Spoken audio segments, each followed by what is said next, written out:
Hey, this is Dan McKeown. In this screencast, we're going to take a look at using components from HTM, the new library from the creator of Preact, and components that return JSX in composing them inside the same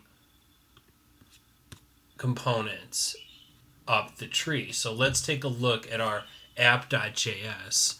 We're importing something called HTML content, which is the main content for our site there, and we're importing about, which is the content for a modal that we're going to pop up. We're going to use React modal in order to do that. So let's take a look quick at this simple component, which has HTML content, which is the bulk of the content, and then also this modal content, which includes this about here.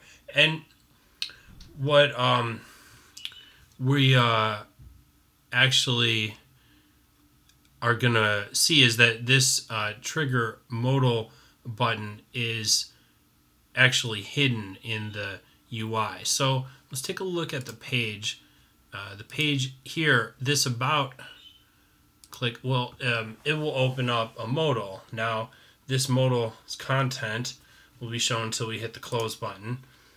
But since we're using React modal, React modal actually is a React, let's say JSX style component, and so that's fine where we put about inside there. But one of the things that we want to do is inside HTML content is where that about button actually exists.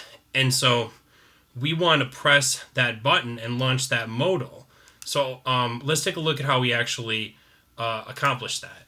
So inside the HTML content component, we have an event listener. So as soon as component did mount runs, which is like the equivalent to like jQuery's document ready. This is like once your DOM is mounted, you can conduct operations on it, including here we're doing direct DOM operations, which works surprisingly well alongside React and Preact's virtual DOM.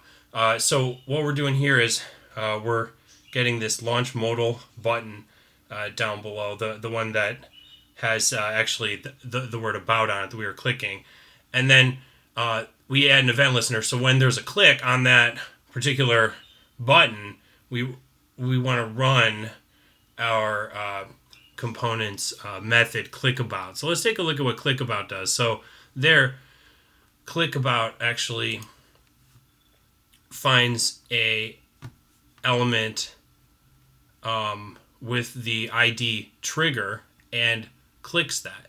So that's what it comes down to, is actually we have to go and look here inside the actual component,